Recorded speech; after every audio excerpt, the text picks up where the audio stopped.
Welcome to Talking Giants, presented by SeatGeek. I'm your host, Bobby Skinner, here with my co-host, Justin Pennick. We got first time on the show, Ryan Dunleavy. So we talked about all about OTA, some other stuff, Saquon Barkley.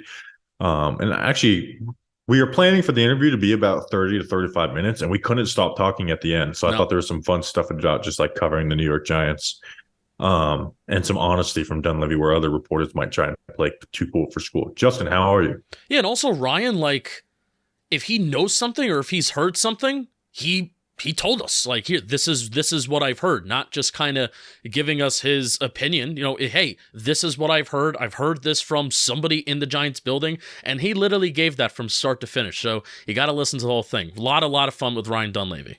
I think it was the best Saquon conversation we've had with any reporter too. Yeah.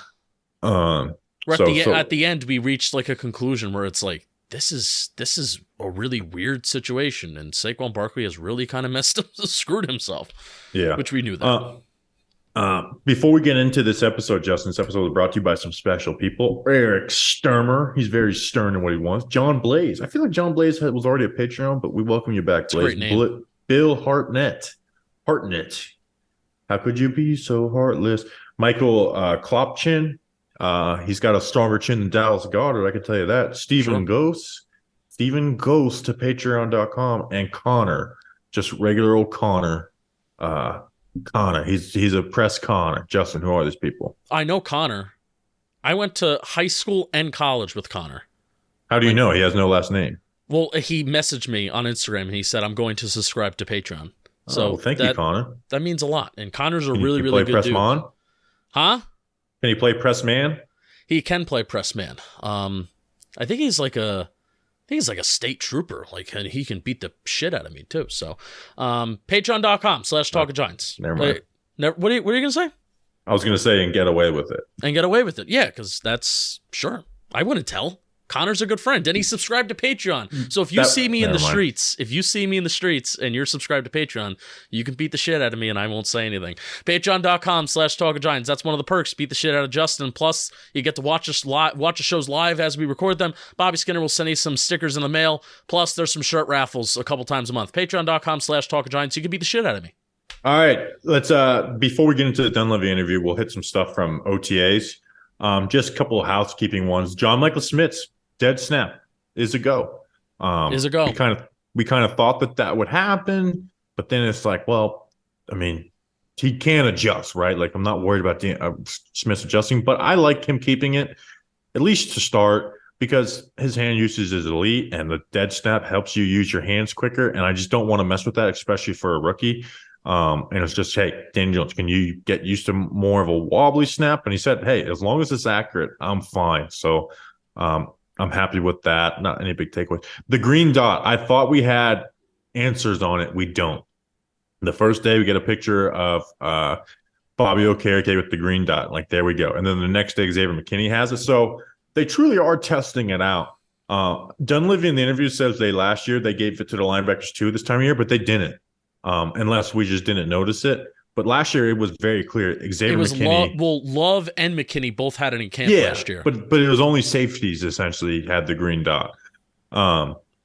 So the fact that Okereke is getting a shot at it means that they weren't. If let's just say this: if they were super thrilled, like McKinney, green dot, then he would have that job. Correct. You know, and you can't say it's because the safety depth doesn't have a real answer, because the linebacker depth doesn't have an answer after Okereke either. So I'm rooting for Okereke to get the green dot. I just think it works better with what we're doing. And hey, run defense needs to improve, and I want Okereke leading the way on that. Yeah, I'm rooting for Okereke to get it too, simply because I want Xavier McKinney to be a playmaker this year. I don't want Xavier McKinney having to think I want him doing. And that's not a referendum on McKinney. I think, Dunleavy talks in the interview about how Xavier McKinney, he wants that green dot. He wants that responsibility of kind of leading that defense in that way. I want Xavier McKinney back there being a playmaker for the New York Football Giants in a defense that did not make a lot of plays last year. So let Bobby Okereke do it. Let Bobby Okereke wear that green dot. And I agree. The fact that they are letting Okereke do it at this stage means something. Yeah. Like McKinney probably ends up winning it out because it would be hard to take that away from McKinney. But But the fact that Okereke is doing is like they are. Hopefully, they do give this a fair shot. I mean, it's not that. I don't think it's that. Why do you say it's so tough to take it away from, or difficult to take it away from? I mean, he's a team captain. It's just dealing with human beings. If Okereke could come and wear the C. Sure, but if I'm Xavier McKinney and I'm a captain of a team, I'm green dot, and then the next year that gets stripped away from me. It just sucks. Even if you get in line and you play. I'm not saying McKinney's going to be disgruntled, but it's hard to do that to a human being, like give them the responsibility and then just take it away. I mean, I think if they go about it from the perspective of exactly like I'm saying, of this is not a referendum on you. This is a referendum on how we want you to not think. We want you to go out there. We want you to play loose. We want you to play fast.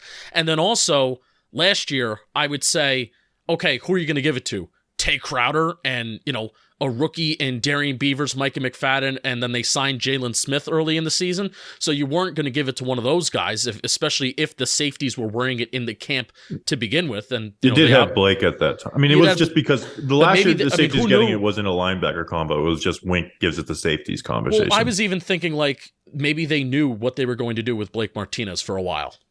They had a whole offseason with Blake Martinez. Maybe they knew that he wasn't in it as fully as they wanted him to. So I understand what you're saying, but I don't think it's so offensive. I know this is a human business too. I don't think it's so offensive to McKinney to take that away with him because you have Bobby Okereke. I mean, eventually he'd get over it, but it's just McKinney. You're taking it away from somebody. Right. Where if this was just, hey, Okereke was signed as a free agent their first year there, no big deal. But it's always hard to strip a responsibility away from somebody. It's a no matter what the reasoning is. And it's something to keep an eye on. What did Twitter vote? Did Twitter vote 54%, 46% that McKinney keeps it? Yeah. Which I think is where my head is at too, where it's like this. I don't know. I don't know what's going to happen. But the fact that Okereke is getting a shot at it is interesting. Other thing is, I'm trying my hardest to not get hyped up about OTA tweets about all the big plays. Can't. I Darren refuse. Waller. It's really hard not to though, because it's like they do have new additions that are fast, speed. Darren Waller, like the best big play tight end in the NFL, like had the most big plays last year and missed 11 games. Had more 20+ yard catches than any other Giants receiver or Giants target on the team last year, and he played 9 games. Than any tight end in the NFL last year. Yeah. Or it might have been tied for first with Kelsey. It was 14 20+ yard catches last year. Yeah. But you do have to remind yourself it is OTAs. Remember this time last year we're talking about the offense, hey, they're going to have all these option choice routes. They're not going to be afraid to make mistakes. And then they scrapped all of that 2 weeks into the season and had the best turnover rate in the NFL.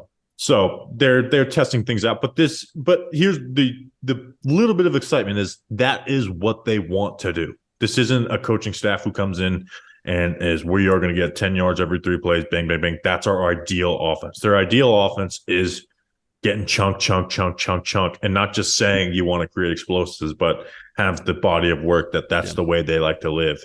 So, and we know that they'll adjust.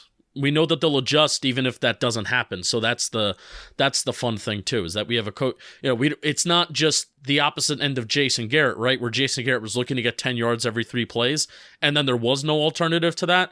And then there is an alternative to the ideal world of Brian Dable and Mike Kafka. If we want to produce those chunk plays, and if they're not producing those chunk plays, the offense isn't bad. It's still livable. It's still survivable. But the thing that I'm looking out for Darren Waller, because so many people have talked about Darren Waller, he's going to operate and serve as this wide receiver 1. Dan Schneider talked a little bit about that when we interviewed him. Ryan Dunleavy even mentioned that, how he has that feel to him. But everything that we know about Darren Waller's time in Las Vegas, he liked splitting time between having his hand in the dirt and then lining out wide, and he didn't really like what Josh McDaniels was having him do, which was kind of solely lining up out wide, not with his hand in the dirt. So this is definitely a camp conversation, since OTAs is like a passing academy. Yeah. So we'll see as camp gets closer and see where he's lining up. But that's something that I'm keeping my eye out as the summer kind of develops. How often is Darren Waller lining out wide, and how often is he putting his hand in the dirt and actually being a tight end?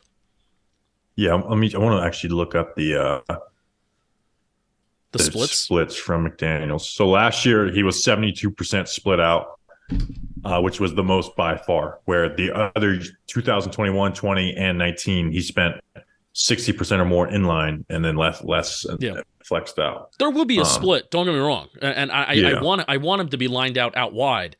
Just 70% of the time, it just seemed like he wasn't happy with that role. Yeah. You lose some of his mismatch, obviously, versus in the slot. They're going to use him in a bunch of different ways. I'm not going to stress about that right now. Anything else before we kick it to Dunleavy? No, not at all. All right. Today's episode is sponsored by SeatGeek. If you don't know what SeatGeek is, they're taking out the mix, buying tickets extremely super simple man radio. With over 28 million downloads, SeatGeek is the #1 rated ticketing app. There are more than 70,000 events every single day on SeatGeek, including sports, concerts, festivals, and more. Taylor Swift seems to be like hot in the streets in New Jersey right now. Yeah, a lot of shows. Could have went to SeatGeek. They always want to make sure that you're getting a good deal. So when you're on the app, look for the green dots. Green means good. Red means bad. Every ticket is backed by their buyer guarantee, and SeatGeek is the only site that lets you return your tickets ahead of the event with swaps. We've got the hookup. Use code GIANTS for $20 off your first purchase at SeatGeek. That's $20 off your first purchase with promo code GIANTS. Click the link in the description to download the app. And here's Ryan Dunleavy. All right, we now welcome on to the program. First time on the show, which is like we've been doing this 5 years. We don't have a lot of first times, but of the New York Post, Ryan Dunleavy, who's been on a hot streak, by the way. And I'll be honest, the Tony Award at first was a joke to us, and now it's become like a real award where I don't want people just picking their favorite reporter. The title is Best Giants Beat Reporter. Not sure if you're a good person, but Best Giants Reporter. So we thought about changing it to a point system by like, hey, does this person break news? Did they mess, taking points away if they mess something up? And the leader would be Ryan Dunleavy. He's been on a hot streak. How you doing, my man? Good, guys. How are you? I don't know that I need an award named after Kadarius Toney, but I do. There are a lot of great Giants beat writers, so I'm thrilled to even be in the mix this early in the season. I think I'm putting my vote of endorsement because again, it's all about production. It's a production business and been doing well. So you seem like you've got an in with this new regime. You got the Darren Waller news you didn't officially break, but you hinted at it. I heard you talk with Sean Marash about that one. You got the Daniel Jones news, and then this Ryan Cowden stuff, which we can start with that because that's fresh. We haven't even talked about that. What is his role? Because it's very like the title of it. I don't even have it off the top of my head. Is like not necessarily a real role, but obviously those guys are close. And Cowden has a good resume where he was interviewing for this job a year ago. Yeah, I mean he's going to work in the scouting department. What his actual day-to-day responsibilities? I mean, he's going to be a voice Joe Shane trusts in the scouting department, basically. Whether that's I think it'll be kind of a utility role. I'm sure he'll look at tape. I'm sure he'll go to games. He's just going to be a sounding board that Joe Shane trusts. The title is, I think, a little not as important as what the work he'll be doing is, because as you know, as we've seen with the cheating New England Patriots for many years, you don't really worry about a title. You worry about you get paid to do the job. And you worry, especially if you're still under contract with your last organization that can pay you some money, because then it's offsetting money. You don't want to give a guy a huge title if the Titans are already paying him a lot of money. You can give him a lower title and then a lower paycheck, and he's still getting what he deserves from the Titans, which is, I think, why it's a title that we're so unused to seeing. And so I suspect. And everybody thought, oh, he's going to be the college scouting director. From what I hear, the Giants don't really have any interest in filling the college scouting director title. They have more of a collaborative scouting department, and Cowden will be part of it. Yeah, executive advisor to the GM. Mm-hmm. That's his role. Is this like a feeling of, if Brandon Brown is like hot in the streets, apparently. So if this is this like a, hey, Ryan Cowden kind of comes in, assistant GM if Brandon Brown goes in, where I know that's a year away problem, but is that like a feeling that we get? Look, I mean, certainly you'd have a guy who has a lot of experience to be that. I think, and I don't have the rules in front of me, guys, but I think if Brandon Brown was to leave, you have to interview a certain number of minority candidates. And so you can't just hand the job to Cowden. And I'm sure Dennis Hickey, who's been here longer and is a high level executive who also knows Shane, I'm sure he'd have something to say about an in-house promotion. There are other guys in the organization, obviously, too.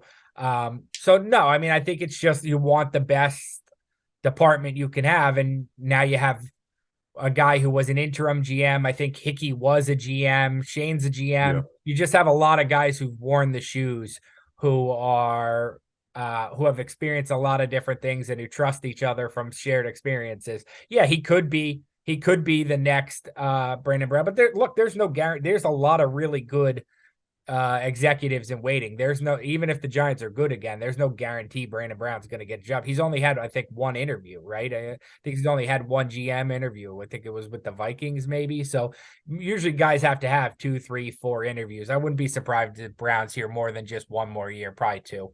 Is Cowden working with the college or the pro scouting department? Do you know? Honestly, I don't know that yet. I believe it's going to be the college scouting department. That's what I was told, but I can't say that for 100% certainty. I believe it will be with college, though. You brought up the director of college scouting, that position. There's no one in it, and Chris Pettit being fired was one of the bigger changes that Joe Shane made. And obviously when you bring in a new GM, it's hard to fire the whole scouting staff, but it was, 2 days after the draft when they did do it. Is that a situation of Shane's waiting for like his perfect person to fill that role, or does he truly just not feel the need to fill that? I think he doesn't feel the need to fill it. I don't think he's waiting for his perfect person. I think, honestly, I think Mike DeReese, the Giants national scout, did a good job in that kind of national scouting role. Obviously, as I already mentioned, Hickey kind of filled that job without having that title. He was kind of the leader of that college scouting department. And then they just promoted another one. Was it Marcus Cooper? I think they just promoted. Yeah, Marcus Cooper. Yeah, they just promoted him to fellow national scout. So they have 2 national scouts with DeReese and Cooper. And I think Cooper was doing the SEC. DeReese was doing for the Colts. I think he was the East scout. So they have pretty much the whole East covered there with 2 guys who are co-national scouts and then Hickey. So I think between the 3 of them, I think they have it all pretty well covered without having a director of college scouting. This is a time of year, and obviously, you were at OTAs on Thursday. So this is a time of year where obviously you can't take like a ton away from stuff. Dable talked a lot about how this is like a learning period, and Dable just didn't give the media a lot this anyway. And I know you tweeted about that, and that was funny.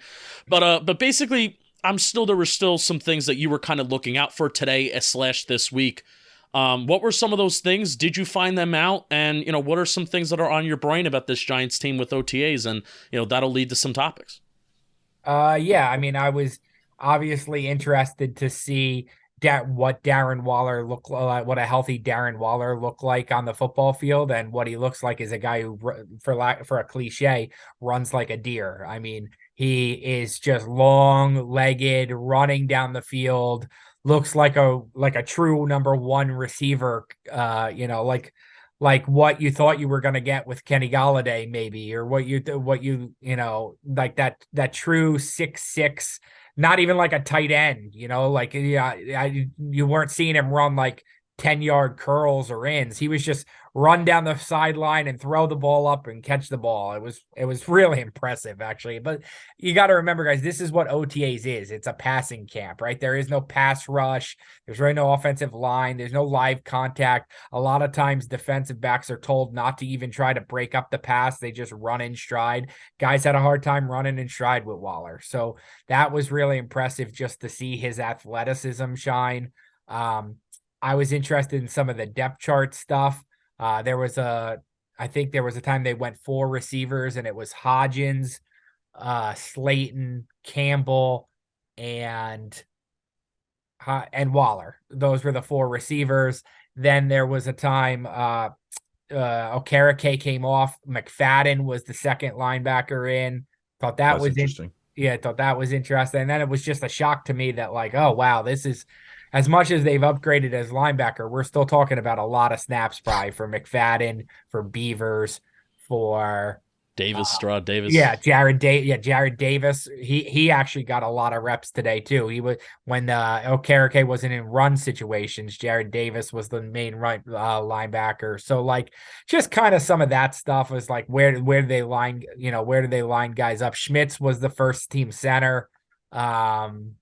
So yeah, that's just kind of some of that depth chart stuff and where they're still weak. You can look at it on paper and you can say, "Oh, this team's better here. Or they're not as good here." But then when you actually see them line up, and you're like, "Oh yeah, they need Deonte Banks to be good because they're still very short at corner." Like that pops to you, or they need Okereke to be a tackling machine who can cover because there's a big drop off after linebacker one, like just stuff like that as you see them run around.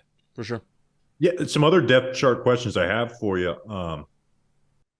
Is Cordell Flott playing primarily on the outside or in the slot?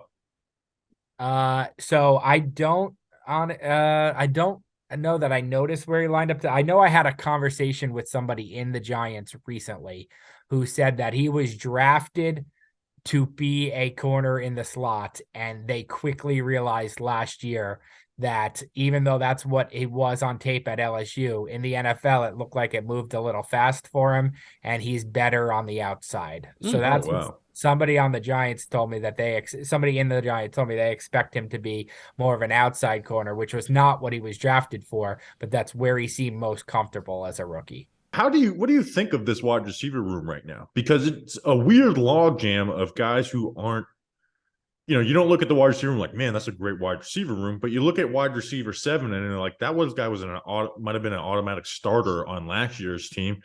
Like, now the easy answer is injury is probably going to take care of these questions. But like, who do you see as the odd man out on that group? Because you have essentially, 6 to 7 guys who really aren't special teams contributors, but can play wide receiver in the NFL and be a starter, and you're not stressed about it. No, first, I think you said it when you said, why injury will take care of it. If there's one thing I've learned covering the Giants, it's that especially at wide receiver and corner, injuries just happen at the hamstring positions. Injuries happen, right? I think what's the stat that I had for years running since Odell Beckham's last game with the Giants, they had only had 2 quarters of one game where they had their top 3 receivers, their running back and their tight end. Oh, terrific. So it was a wild stat that up until last year. So I think that'll probably take care of it. In a perfect world, well, I think you put Darren Waller as quote unquote wide receiver 1 with a lot of 2 tight end sets where Daniel Bellinger is your technical tight end.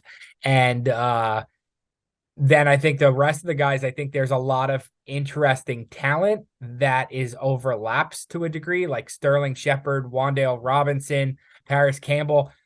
You could call them versatile receivers if you want. They're all best in the slot. I know they can technically play outside. Shepard did when Golden Tate was here. We know he's best in the slot. Paris Campbell, we know he's best in the slot.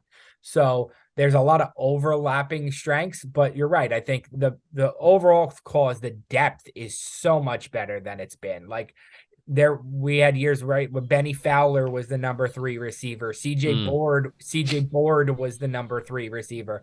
Now we're talking about, is Jamison Crowder going to make the Giants? He's probably on the outside because he's like the 5th receiver, and Colin Johnson can do things, as an outside big target, like a Darius Slayton, like an Isaiah Hodgins, that a Crowder can't do. Well, Crowder would have been wide receiver 2 at times in 2019 or 2020, and now you're talking about him as wide receiver 6.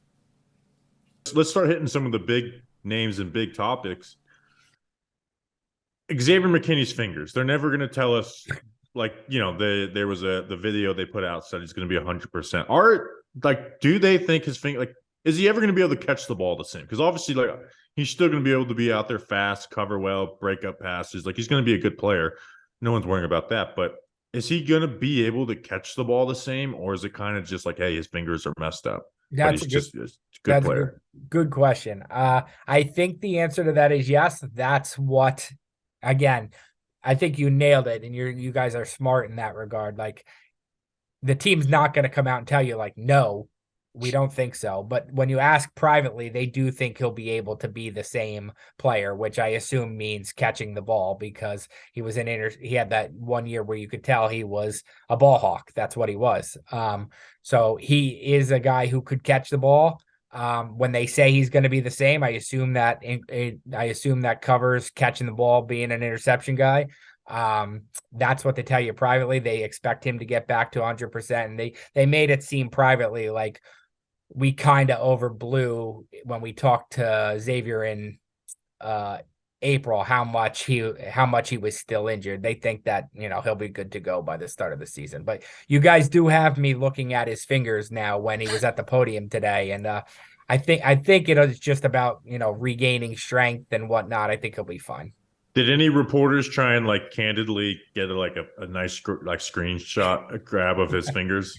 Good question. I don't know if they did. I did not, but I don't know if others did. They probably did. Yeah, they probably. What zoom in lens does Ronan have? Because those videos that he puts out are wild. He does have a very, it's ESPN, right? Oh, yeah, it's true. Only the best. He can afford budget. He can afford Taylor Swift concert tickets for his daughter. He can afford a nice zoom lift. It's very true.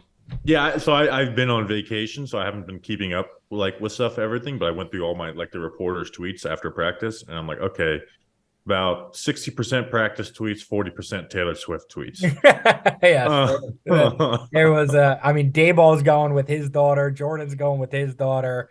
There was a lot of Taylor Swift music at practice, a Tina Turner song at practice on it, obviously. So there was a lot of Taylor Swift talk today. The lines to buy merchandise were already lined up at MetLife today before the concert. So it's not a time you want to be around MetLife Stadium this weekend.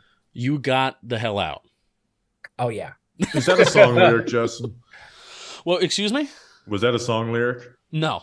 Okay. It was a genuine. First of all, there would be no Taylor Swift without Shania Twain. That's just my 2 cents about it. So I kind of dismiss Taylor Swift. It's not a hot take for me, but the average person, it's a hot take. All right, we'll get back to Ryan Dunleavy in just 1 second, but we got to talk about a brand new sponsor, and they're called Fume. Not everything in a bad habit is wrong. So instead of a drastic, uncomfortable change, why not just remove the bad from your habit? And today's sponsor is Fume. They are an innovative award-nominated flavor air device that helps you do just that. Like the fact that you can make the air taste in a certain flavor, the fact that Fume can do that is actually kind of freaking nuts. Flavored air device. I would like the air to be flavored. Instead of electronics, Fume is completely natural. Instead of vapor, Fume uses flavored air, which is a crazy concept. And instead of harmful chemicals, Fume uses all natural, delicious flavors. I like things that are delicious. Shopping is something we all put off because it's hard. But switching to Fume is easy, enjoyable, and even fun. Helps you break some habits. Like, I'm a big nail biter. I gotta stop doing that. Head to tryfume.com and use code JOHNBOY to save 10% off when you get the Journey Pack today. That's tryfum.com and use code JOHNBOY to save an additional 10% off your order today. You'll be glad you did. Now let's talk about Saquon Barkley with Ryan Dunleavy. All right, well, speaking of hot topics on the street, we're almost 20 minutes in, so I'm proud of us that we haven't talked about it yet. Saquon Barkley, I'll just throw it out. You're hot in terms of what you're hearing and getting scoops, getting news. What are you hearing? Where are we at with Saquon Barkley? I wish I could tell you there had been significant developments. There have not been significant developments. We are at a standstill. The Giants are not budging on what they have offered. He is not budging on what he expects. Look, here, I'll tell you what it really boils down to, guys. And this is on the media ourselves. Everybody has reported the $13 million that he was per year average that he turned down after the season. Everybody has reported that it was about $12.5 million that he turned down in the season. What nobody has reported, including myself, I haven't been able to find it out despite trying very hard, is the guaranteed money. And what I do know is he can get tagged this year. He is tagged this year for $10.1 million. If he is tagged again next year, it's $12.4 million. So that's $22 million. Saquon Barkley is not going to take a multi-year contract offer where the guaranteed money is less than $22 million. He's just not going to take it. So that leads me to believe that they have not offered $22 million guaranteed. I don't know that. That's just the way this business works. Talking to agents, talking to sources, he's going to want at least the 2 franchise tags guaranteed. What we're all doing is reporting the contract average, because that's what we've been able to find out from our sources, myself included. No one's been able to find out the guarantee. The guarantee is what really matters here. I mean, we have Alvin Kamara's contract, to use it as an example. He technically makes $15 million a year, but he has a huge number in the last year of his contract that's non-guaranteed that him and his agent put in there to make him a $15 million a year running back. But I want to say the last year is like $28 million that he's never going to see. So he's really a $12.5 million a year running back. So Saquon and his team know, I think, that the average per year isn't that important. It's the guaranteed money. And I think that's where the holdup is between the two sides. Yeah, we've talked about this kind of over and over again about how like Saquon, the Giants have won like the PR game in this, at least on the outside looking in. Very much so. I mean, this is, I think his team and he's lost himself millions and millions of dollars. So here's how I'll bring in Daniel Jones's contract negotiations here too, because his team operated that beautifully, and his change of agents kind of like at the 2-minute mark worked out beautifully for him. I feel like there's something that Saquon Barkley can learn from how the Daniel Jones contract negotiations went, because you were all on top of that too, where numbers that were being leaked out, Daniel Jones wanting this, the Giants are at this point. So what do you think like his team, or at least himself, can learn from that Daniel Jones process too, or is there something to learn from it? I think it's too late, honestly. I think the ship has kind of sailed there in terms of what they could have learned, and it's unfortunate. Like, look, Daniel had all the leverage. Saquon had a lot of leverage, I think, during the season when he was having a great season. And, so much of Daniel's success was dependent on having Saquon. As soon as it became the franchise tag 7 minutes before the deadline, when they looked like they were going to have to franchise tag Daniel and they got the deal done, from that point on, I don't really know what Saquon hasn't had any leverage. I think the next time Saquon would have leverage, a bunch of us were talking about this at practice today, actually. The next time Saquon would have leverage, I think, is once training camp starts, once preseason games start, once the regular season starts, and you see how the offense could struggle without Saquon Barkley. Let's put it this way. I think there is the Giants, the fans, especially the ones on social media, I think are underselling how important Saquon is to the Giants. And obviously, I don't think anybody needs to know this, but obviously I'm very pro Saquon Barkley. Like, my tweets, I think, show that I think he is incredibly valuable to this organization. So I think the next time he would have leverage is once the games start and you're like, wow, Daniel can't run the ball nearly as effectively if the other option the defense is worried about is Matt Breida. Like, I think once that happens, it's going to be like, oh, wow, they really need a great run. This offense is built that they need, if it's not Saquon Barkley, they need somebody a hell of a lot better than whoever else they have. And that's no offense to anybody there. So I think that's the next time we would have leverage. The problem is, by that point, he can't have leverage because July 15th is the franchise deadline. And after then, you can't negotiate a long-term deal. So the next time he's going to have leverage is after a point where he can no longer negotiate a contract. So I don't think there is I think they tried to copy what Daniel Jones's camp did and I appreciate you noticing that, I was on top of that, is they set an unrealistically high asking price, $48 million, with the intent of getting close to 40 million, or getting 40 or about 41. Shoot for the stars and you get to 40. If you go in and you say we want 42, you're not going to end up at 40. You're going to end up at 37. So the Giants wanted 33 or whatever the franchise tag was. They wanted 48, and voila, they got to 40, which is really what they wanted the whole time. And Saquon, I think, did something very similar, went in and asked for, his team asked for $16 million, knowing that he wasn't going to get $60 million, but figuring that would get you to 14 and a half or 15.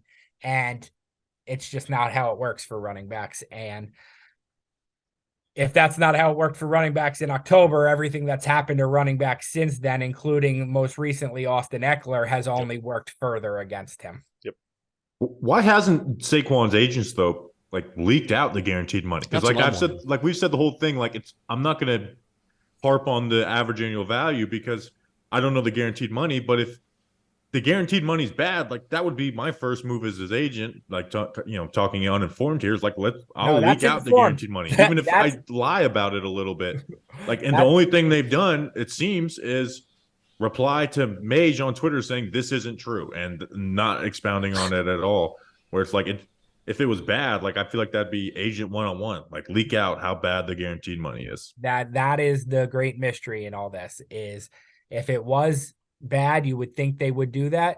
The one, when I've poked around on that, what I've heard is that Saquon is the team guy and would not want his team leaking information. He is not the guy who would want he is not the kind of guy who would want to be his people around him leaking information. He would not want to make it look like he is creating bad blood here. And he does. That's what I've heard when I've asked around, hey, why doesn't somebody do this? Is Saquon would be angry at anybody in his camp who did that.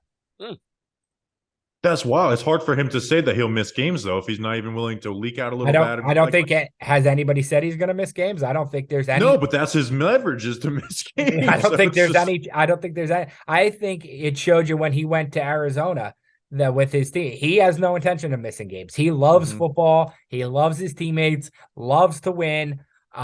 This is about business, so he's not going to sign the franchise tag before he has to. He's not going to come to voluntary stuff. He's not going to do anything for the Giants, but for his teammates, he's going to do everything. He's going to make sure he's in shape. He's going to go to the offseason. He's going to go to their things.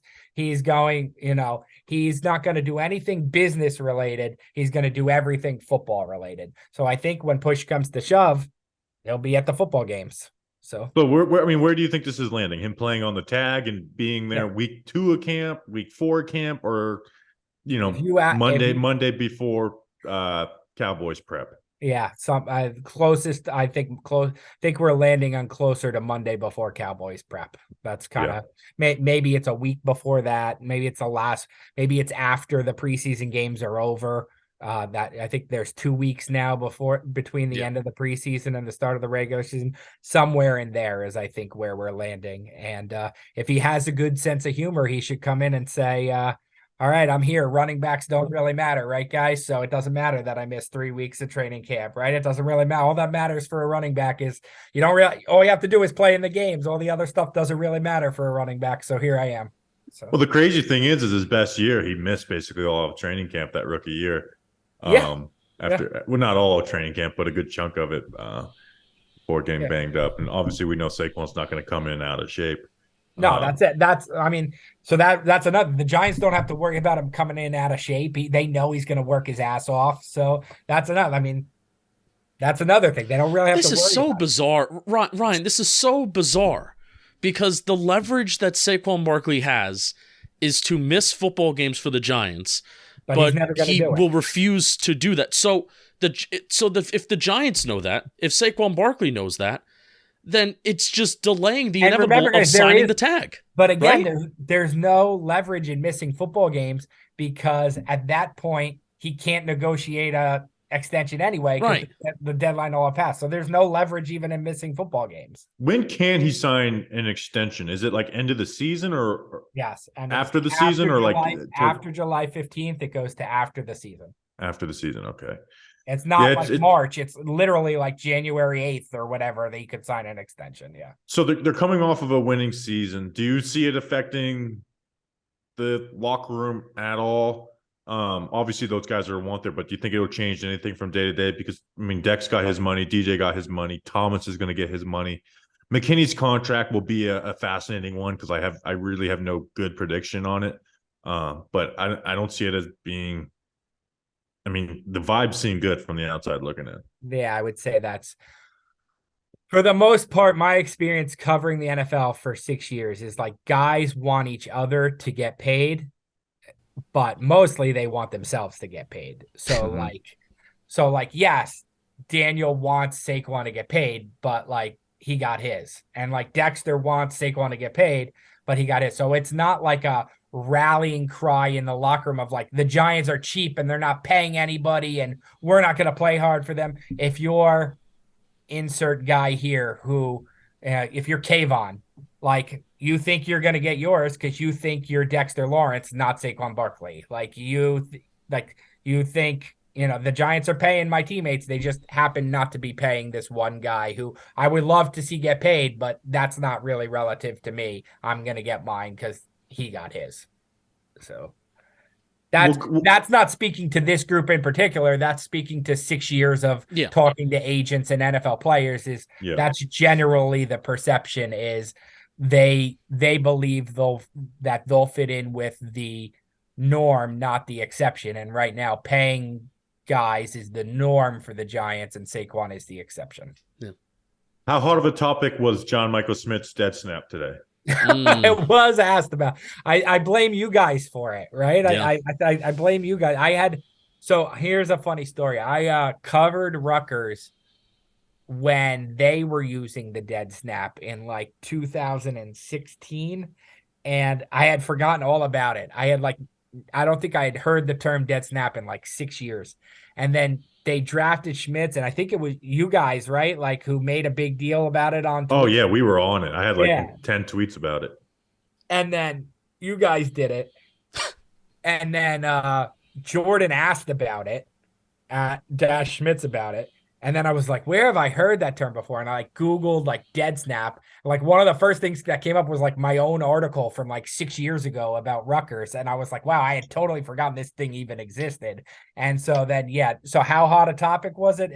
Daniel was asked, I think, 3 questions about it. And basically he said, he told Schmitz, it's fine. Keep doing it. It's accurate. I'm good with it. So, yes, I don't know when I would have realized that he was doing it. I'd like to think eventually, but I definitely did not realize before you tweeted it. So you're on Snap. You're on the Snap beat. I did not notice. Oh yeah, that's what OTAs are for. When you're not a beat reporter, it's like find one or two, three. You know, like Do I want to get excited about the Darren Waller big play tweets? Yeah, but I like tell myself you can't do that. So get excited about green dot, and John Michael Smith snaps. Those are the things we can green dot.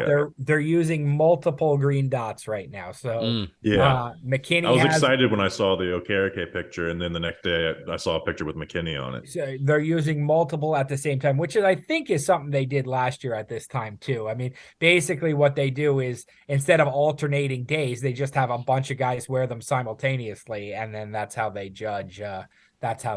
Who's right for the job. McKinney wants the job, I think. He does. I don't think I think he will end up probably being the guy. If you ask me right now, I think McKinney will end up probably being the guy. But Okereke obviously has experience too. It'll be one of those two. But McKinney wants it so bad. I have a hard time believing that they'll tell him no. It would be hard to take it away from it because McKinney was like the plan all last year. And I think it's Steve Serby had an interview with Kafka and Wink a couple weeks ago after the draft. Yeah. And he brought up Okereke. He's like, we haven't had a linebacker do it since CJ Mosley, which I think was 2019 or 2018. So he brought up Okereke. So those are things we get They excited do about. they do like the top down look that a safety gives them at the defense, which makes sense, right? Like the middle linebacker has to look behind him, look in front of him, look to his left, look to his right.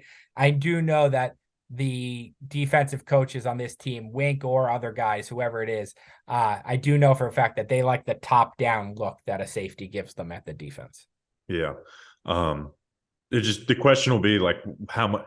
I think it's just Xavier McKinney to me is one of the more intriguing players on the roster because he was so good in 2021. And we knew that even if he'd be really good this past season, was not going to have the same production that he had in Patrick Graham's scheme. Like they were totally opposite types of schemes. But he actually likes the scheme better than he likes, which is weird. Yeah, and that's the weird thing is McKinney has kind of trashed the past coaches, which is like weird because like, hey, I get if you trash them if you're on the offensive side, but defensively, like they put McKinney in the best situation to get paid. Yeah. So even if you play just as good in this defense, you're not going to get the same type of pay from the outside, and then gets the responsibility a couple times where there's 10 men on the field for touchdowns. The 8, even if they're not holding it totally against him, like the ATV thing, that ballers the shit out of them, you know? So I think he's the most intriguing player, like predicting what happens with him. How much money does he get paid by the Giants? Baltimore has, let guys walk at the safety position. So I think he's just one of the more fascinating players. It certainly helped certainly helped his future here that they let Julian go because they're very thin, obviously, at safety. He is not a guy. I just asking around, like he can't, like he's gonna get to free agency because they can't really pay him now because he was injured last year. He wouldn't get anywhere near what he believes he's a top safety. So he's going to want that money. So he's on obviously a mission this year. But I think you guys hit on a really interesting point about Xavier McKinney from just being around him as much as I've been, is he is really not about like me and how much you can make. And he really is about like desperately trying to like make this thing come together and win. Like he knows he had a great season under Patrick Graham. And like you said, he knows that defense was not going to work. So he is very much all about like the sum of the parts and not him. So like, I think that him, like, you're right. Like guys who have individual success rarely speak out against schemes or coaches. And even though that scheme put him in a great position, he was not a fan of it in terms of winning. So he is much more of a fan of this in terms of what it will allow the Giants to be able to do, even though it doesn't highlight his own attributes as much, which I think is a really unique, commendable trait in an NFL locker room. And the Saquon situation plays into him too, because if Saquon gets a long-term deal, you have the franchise tag at your disposal for McKinney. I don't think there's any other players that would fall under the category needing that. We'll finish off with some lighthearted stuff. Who's the player you like interviewing the most? Or go ahead, Justin. Well, no, yeah, even before we get to Tony stuff and some casual stuff, this question could flop, but 1 minute into Daniel Jones's presser today, I saw him smile and look way more comfortable, more than at any other point in his career in New York so far. So this is why this question could flop, because it's like, could I be reaching? But we're 35 minutes into this interview, so maybe I am reaching. Do you think the contract extension, and this is just human nature too, because I can easily see this answer being yes. Do you think the contract extension and Daniel Jones' security now is now making him feel a little bit more comfortable as like the Giants quarterback and the leader of this team? I think there is undoubtedly that is true. Like, I think he did a pretty good job hiding how hurt he was last year that they declined his 5th-year option. I think most people in that spot would have been talking about chips on their shoulders and whatnot. And he's so robotic that he never really said any of that. But just from my reporting after the season through March, I learned a lot about how much that bothered him.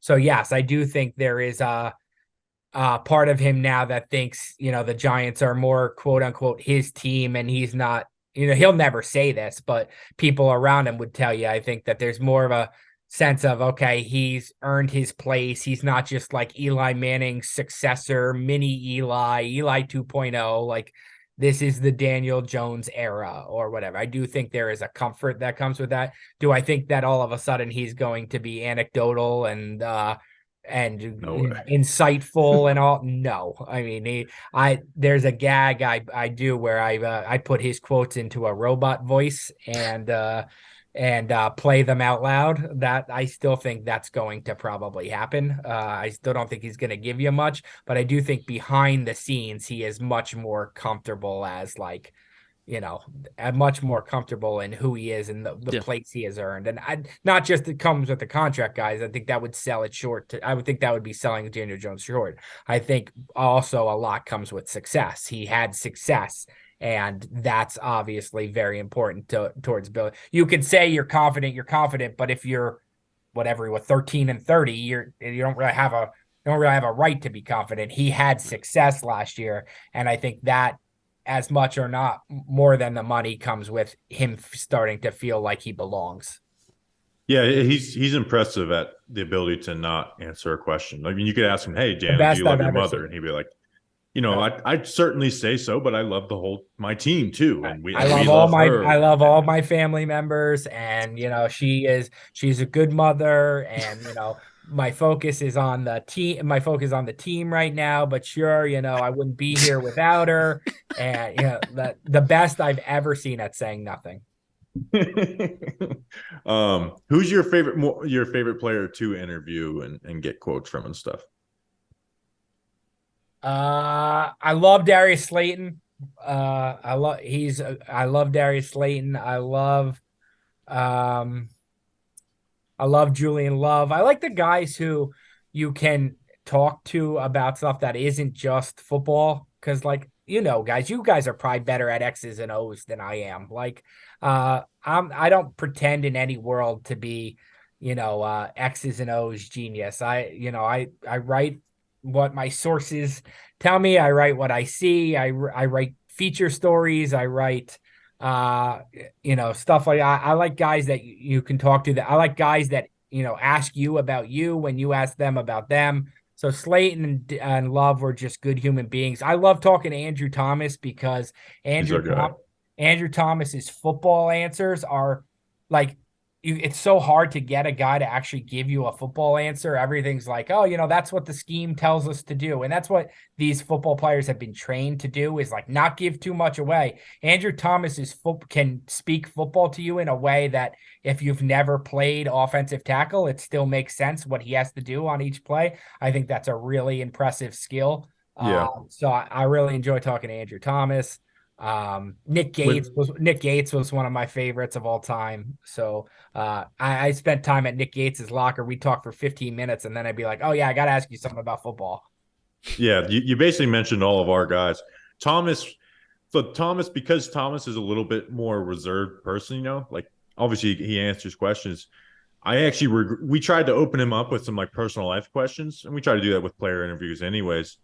But it was, like you said, it was like the talking about football scheme stuff where he really opened up. And I look back at that interview and I'm like, man, I wish we would just talk ball the whole 25 minutes, because that's where he like gave real answers, talked about this player, what this guy's strengths are and stuff. Most guys do not do that. And he is really good at telling you the football stuff, but without doing it like where you're like, I don't really understand what you're saying. He also makes me feel really smart, because I'll like talk about him in the offensive line report and he'll like say the same thing in his interview. I'm like, make sure I got to clip this and quote tweet the offensive line report with this. So yeah. Justin, do you got anything else? Guys. No, I mean, can we I touch just on... told you what my good guy ballot was. I think I just accidentally revealed. Did you vote for Julian Love? I voted for Love, Slayton, and who would my third have been? I think Love, Slayton, and Gates were my three guys last year. Did Toney get a vote in 2021? Certainly not from me. So, I know people don't like that we talk about him, but it's just his interviews to me were the most fascinating thing about the year 2021. I mean, look, I didn't really. I'm not going to pretend I didn't really get to know him ever. But I did not like that he laughed in our faces as much. And see, that's where I'm the outside. I was like, I get the, and that's what this is why I like talking about it, because I try to treat every player with respect, and I did not feel like that was a two-way street. So, oh no, I mean that's why that's why those interviews were insane, because he would just straight up laugh in your like. I've now the other. I'm glad that you answered answered it truthfully, because we've asked the other reporters like, oh, it's like no human being likes to go to an interview and know this guy's not going to take it serious. No, he's going to laugh at everything I say. He's going to try and make me look like a fool. Yeah. And that can't be enjoyable. Yeah. I don't think it affected my coverage of him. Like, if he was a terrific player, then I think I would have wrote about how he was a terrific player. But no, I didn't like being. We asked like Jordan and Duggan and stuff like, oh, I don't mind him laughing right in my face and making fun of me. It's like, yes, you do. Maybe they didn't. Maybe they didn't. I'm a different. Jordan guy. did. Jordan did. Yeah. Jordan likes to play too cool for school. Yeah. I'm a different guy. I don't. I'm a little bit of a different. As you know, if you've listened to Jordan's podcast, where I don't eat salads and stuff like that. Yeah. Like, that was quite enjoyable. I don't watch movies and stuff like that. Whatever. I'm a different guy. No, I don't like when you laugh in my face. Like I try to put that doesn't make you different. Kenny Golladay had some of the most, uncomfortable interviews I've ever been around, in terms of like, we're just asking you like about living up to this contract and you're not, and like, dropping passes, and he was never disrespectful. It was never, you know what I mean? It was never confrontational. We were never going to be friends with him, but it was 6 minutes of, I'm going to ask you a question. You understand I have a job to do. I understand you have a job to do. Let's get this 6 minutes over. And now that I say this, my favorite player ever to interview in 6 years, my favorite Giants interview by far is Evan Engram. By far my favorite. That's who I thought of. That 2020 season, man. The ultimate Mr. Accountability, understood your job, didn't hold it against you. I mean, obviously had so many tough games and so many games where you were asking him questions about drops and whatnot, or and just the ultimate accountability, anecdotal, personable, was a hello, you could stop by, chat, like learned your name, which is a big thing for me. I'm not going to lie. Like if you learn my name, then I feel like, okay, you want to like have a relate. This isn't just about 6 minutes of a business transaction. Like you're, Evan Engram, I say, is my favorite Giant interview in 6 years. Yeah, definitely. Drops are the easiest way to get into a fan base's bad graces. And then on top of that, drops that consistently turns into interceptions and then fumbles too. I wish that happened to someone who wasn't such a nice guy like Evan Engram, because Evan Engram is one of the nicest guys in the world. But it's like that year, we rightfully so had to basically shit on him almost every single week. And now the scheme didn't help him, but like part of that was the flaws of his game as well. It's like, so it was like, I hated like talking. So I knew that it affected him negatively, but it's like, you kind of have to. And then obviously some of that turns way nastier than it should. And with social and you media like guys who are honest, and he was always honest about, yeah, it's wearing on me. Yeah, like I feel he was never like, when a guy's lying, he's like, no, I block out the outside noise. Well, we can tell you don't block out the outside noise. So so he was always honest about where he was and his headspace, and he never blamed anybody, never blamed the media. It was never like, you guys are writing terrible things about me. He understood, like, if you score 2 touchdowns, we write about that. And if you have a drop against the Eagles, that's not our fault. Like he understood that. I always had the most respect for Evan Engram. Bobby, I gotta be honest, Bobby, and Ryan, I'll be honest with you too, because you're part of this conversation. I'm gonna campaign for Ryan Dunleavy, Tony Award winner. Oh, me too. We got a whole season, boys. We got a whole. No, well, the campaign. I mean, this is the kickoff to the campaign. And I will try and dig up the tweets of any time that I try and break significant news.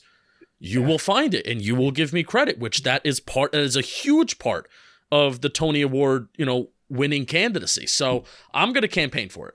Yes, there's a few things that go into being a Tony Award winner. 1, doing your job well, breaking news. 2, do you kiss our ass? You're winning the year. One, being nice to us. You always give us the hat tip. Even when other beat reporters don't want to, if you give us the hat tip first, then they have to pile on and be like, Bobby had it first, Justin had it first, blah, blah, blah. Danny King had it first. And then also saying what people don't want to hear, even if it's true, which I think is a lot of reporters, because of social media, it's kind of ruined that aspect of reporting a little bit. I mean, I get attacked by fans quite a bit, but you just all right, well, that was enough ass kissing for 45 minutes. Ryan, we appreciate you. Everyone follow at R Dunleavy. RY. Correct? RY Dunleavy, New York Post. Appreciate you as always. And we'll have to get you in the van in August. For training camp. I'll be there. Yeah, get ready to be uncomfortable. I'm comfortable being uncomfortable. All right, we'll see you then. All right, thank you to Ryan Dunleavy from the New York Post. Hopefully a future Tony Award winner. That's right. We are stamping our stamp of approval on Ryan Dunleavy for Tony Award winner 2023. That's the year that we're in. And speaking of award winners, I want to talk to you about Manscaped, because if you haven't heard, Manscaped, they're the leaders in below-the-waist grooming. They're traveling north of your South Pole with their revolutionary Beard Hedger Pro Kit. That's right. They've now launched the brand new Weed Whacker 2.0 too. So they got you covered all around your beautiful face. Manscaped now has a brand new nose and ear hair trimmer. I need it. My nose hair grows like weeds. It's time to upgrade your toolbox by going to manscaped.com and using our code GIANTS for 20% off plus free shipping. Like I said, I mentioned that there's a pro kit. There's a beard pro kit. They have a beard shampoo and conditioner. It comes with beard oil, beard balm, a bunch of stuff. The Pro Beard Kit also comes with 3 free gifts: a beard brush, comb, and scissors to ensure your beard is ready to impress. I've heard great things about the beard brush, and it's all for free. If you go to manscaped.com and get 20% off and free shipping with our code GIANTS at manscaped.com. Always use the right tools for the job with Manscaped, Bobby Skinner. You'll be glad you did. Be glad you did. Thanks again, Ryan Dunleavy, for coming on. I think I'm just gonna live in Spain now. Yeah, you're enjoying it? It's just a much more simple life. So I'm gonna work the olive tree farms. Yeah. And this is my last episode of Talking Giants. Okay, sure. See ya. No, but I'll be back. I will be back next Wednesday. Did you see my content idea for you? Yeah, I mean, that cat is literally a demon. Like it. At first, I'm like, oh, this cat's cool. And then it's like, no, this cat is indeed not cool. It is an enemy of mine. I just need somebody to be recording you. Going to every single window, trying to get into the house.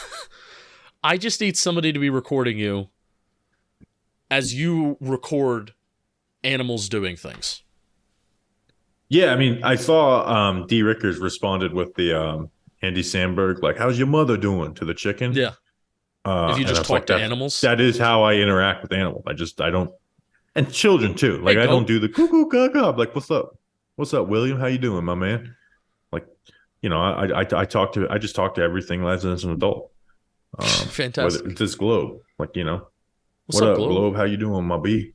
It is what it is. All right, that's an episode. We'll be back Tuesday. Haven't decided exactly what we're doing, but might have a friend of the show that everybody loves on. Haven't talked to him in a while, so we'll see what happens. Maybe we'll get some insane news. Maybe someone will get arrested.